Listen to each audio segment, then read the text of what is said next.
Nos anos 90, os irmãos Henrique e Ibrahim de Oliveira aterrorizavam os moradores de um pequeno vilarejo no interior de Nova Friburgo.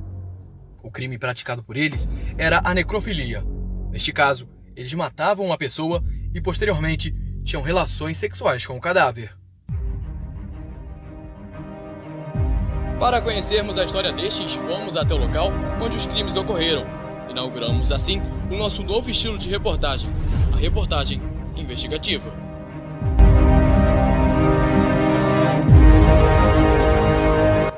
Enfatizo também que histórias como essa devem ser restauradas e lembradas, já que o passado é o futuro do Brasil. Um país que não tem memórias é um país que futuramente não irá poder contar a sua própria história.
Um lugar calmo usufrui de grandes belezas naturais.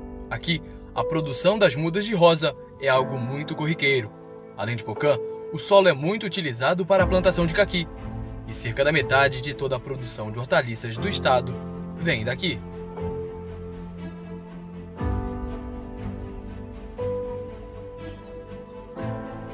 Com diversas cachoeiras, riachos e montanhas, é considerado um local perfeito para viver. Além de muito calmo, o clima é idêntico ao de países europeus. Estamos no interior de Nova Friburgo, na região serrana do Rio de Janeiro, na esbelta Janela das Andorinhas. Quem vem aqui e vê toda esta beleza exuberante, nunca imagina que este local fora palco para um dos maiores serial killers do país, os irmãos necrófilos.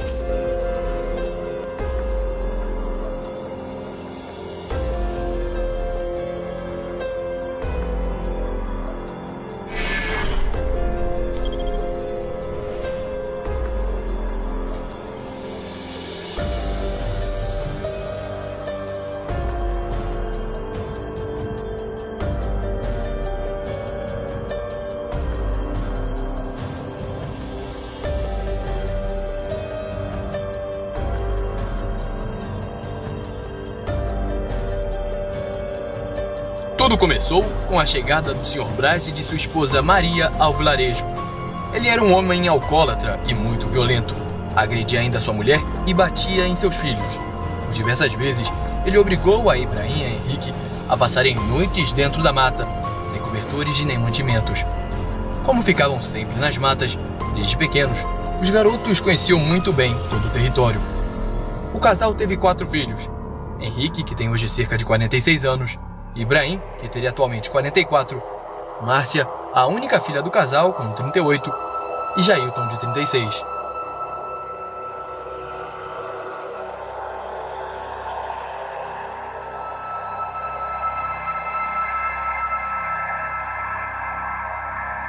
O primeiro ato violento foi quando um dos irmãos tinha apenas 13 anos de idade. Ele violentou sua namorada, que também tinha a mesma idade. A jovem foi socorrida por alguns moradores e levada ao hospital. Ele ficou preso por 3 anos na Fundabem. Ao completar 18 anos, foi solto, e os irmãos Henrique e Ibrahim voltaram a se unir. A partir desse momento, eles passaram de pequenos furtos ao único mercado local a homicidas violentos que estupravam as suas vítimas. Eu vivi aqui E eu tenho certeza que tudo que eles fizeram foi ordem do diabo.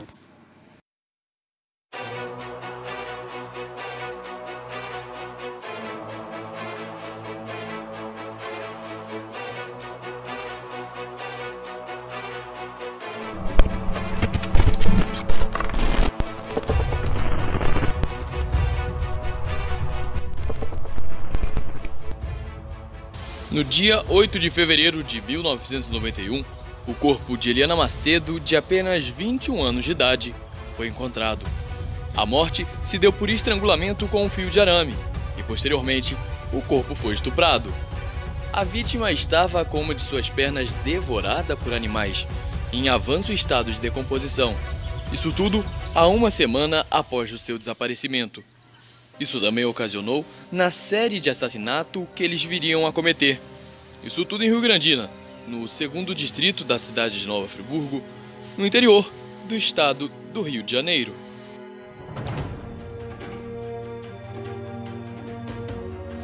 Em setembro, mais uma vítima foi encontrada. Desta vez, era Norma Cláudia de Araújo, de apenas 11 anos. Ela também foi estrangulada com arame. Estava nua, com sinais evidentes de estupro. Os parentes mais próximos acreditavam que o autor era Antônio Carlos Laranjeiras, que na época era namorado da jovem. Mas a semelhança com o assassinato de Eliana e a proximidade do local onde ela morreu fez com que a culpa caísse sobre os irmãos. Porém, ninguém tinha certeza do porquê de quem realmente tinha matado a jovem.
Ibrahim foi levado à delegacia, onde confessou que matou Norma, mas negou que tenha matado Eliana.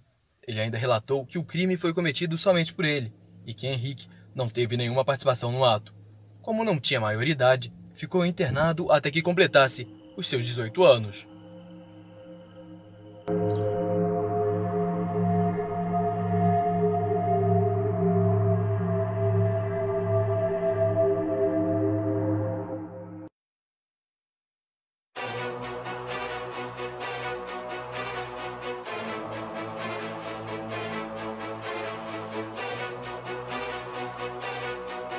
Na época, Maria Luísa, mãe dos irmãos, foi entrevistada pelo Jornal Brasil e, ao ser indagada sobre a relação com os meninos, respondeu: "Quando eles eram crianças, meu marido corria atrás dele com um machado. Acredito que isso tenha gerado a violência dos meninos, porque a pessoa, quando vê a violência desde o berço, vai crescendo com tudo isso na cabeça. Depois que Ibrahim voltou da prisão, ficou ainda mais violento. Eu colocava eles na escola, mas meu marido tirava. Com esse manda e desmanda, eles cresceram sem respeitar os pais."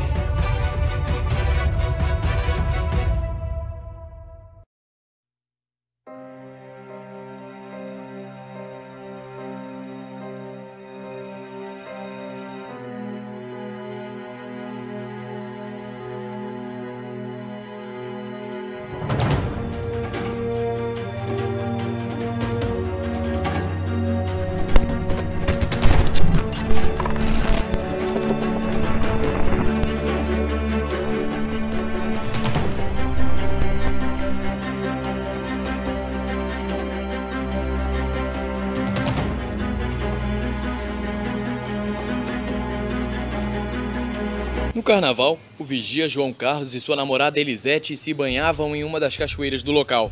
Em pouco tempo, Ibrahim matou o vigia a pedradas.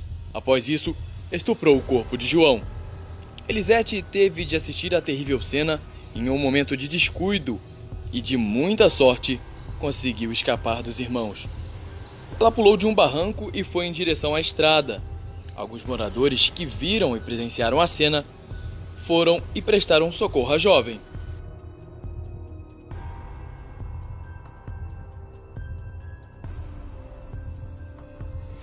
Quando a família Oliveira veio morar aqui em Nova Friburgo, eles se mudaram para aquela casa ao fundo. Ali começou uma história de muita luta e dor, onde Henrique e Ibrahim se tornaram os protagonistas.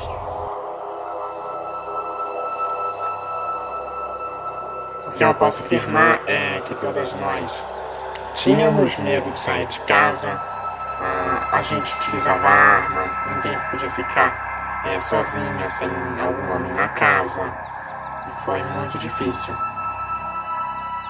Dia 1º de abril de 1995, a tia dos irmãos, Vera Lúcia Damasceno, que segundo boatos auxiliava eles diante as fugas, dando mantimentos, foi morta ao contrariar Ibrahim. A impiedade e a crueldade prevaleceram.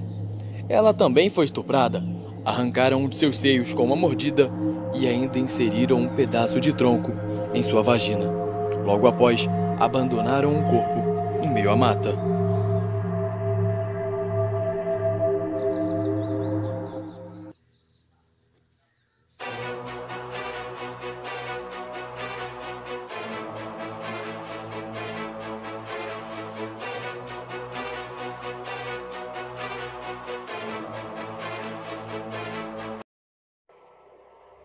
O vilarejo Janela das Andorinhas, que sempre foi calmo, não era mais seguro assim.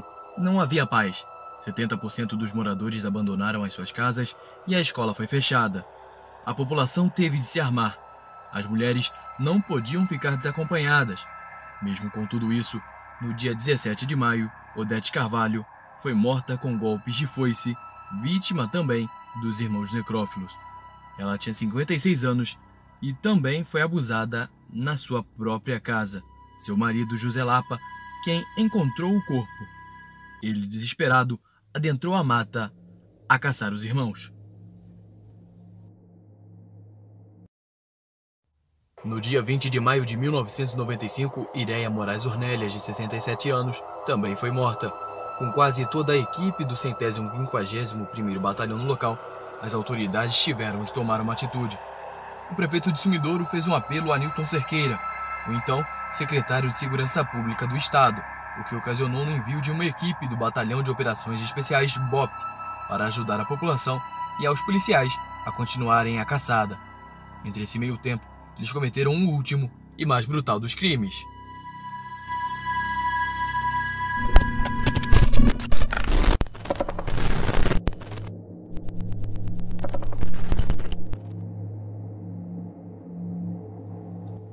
Foi um domingo na Fazenda Barreto que Henrique e Ibrahim invadiram o local, arrombando a porta dos fundos.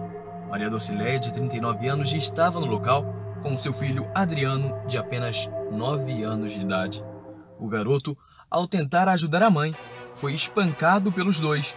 Quando seu pai chegou em casa, Isidio Onofre viu a situação de seu filho e rapidamente o encaminhou ao hospital.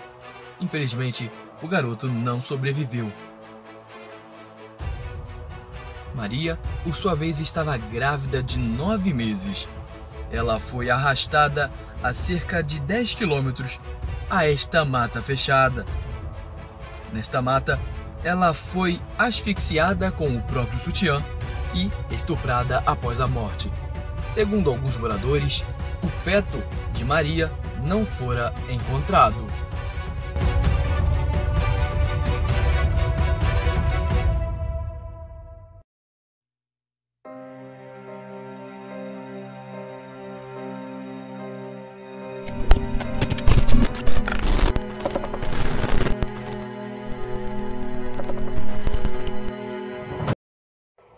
A chegada do BOP fez com que os irmãos tivessem de se esconder melhor.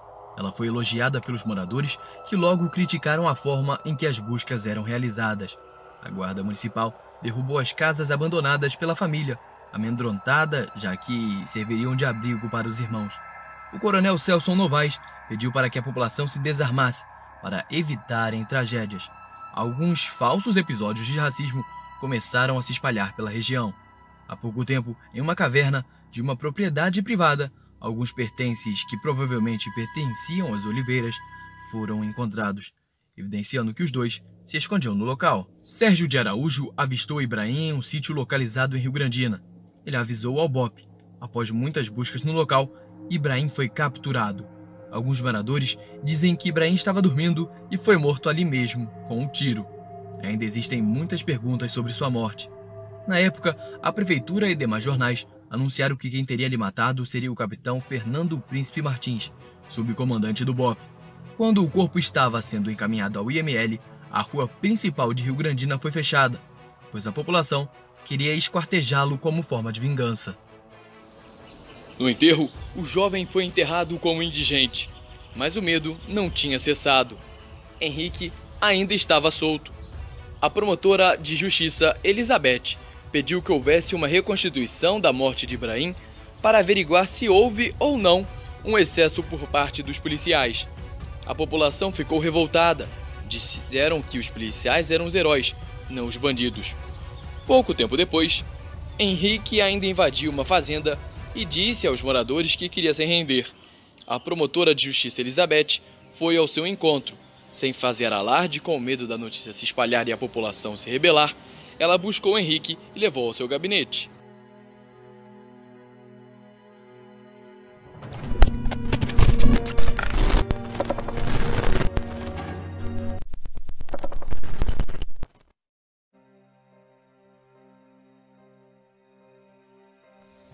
No dia 1º de setembro de 2000, Henrique enfrentou o tribunal do júri pela participação da morte do vigia João Carlos e atentado violento ao pudor de Elisete. Se declarou inocente em todas as acusações. Foi considerado são. Ele também não pôde ser processado pelos outros assassinatos, por falta de provas de que o jovem efetivamente matava as mulheres. Após o julgamento de 16 horas, sob um forte esquema de segurança para evitar linchamentos, Henrique foi condenado a 34 anos de prisão, ou seja, será solto em meados de 2030.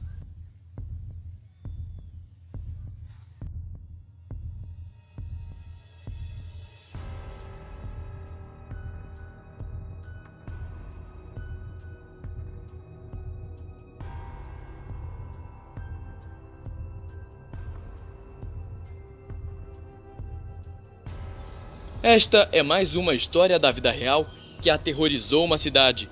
E mais uma vez, uma história de muita luta e dor se tornou entretenimento para muitos nos cinemas. Em 2019, o filme Macabro foi realizado. Esta foi a estreia da nossa reportagem investigativa.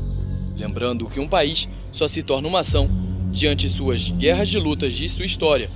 Histórias como essa dos irmãos necrófilos.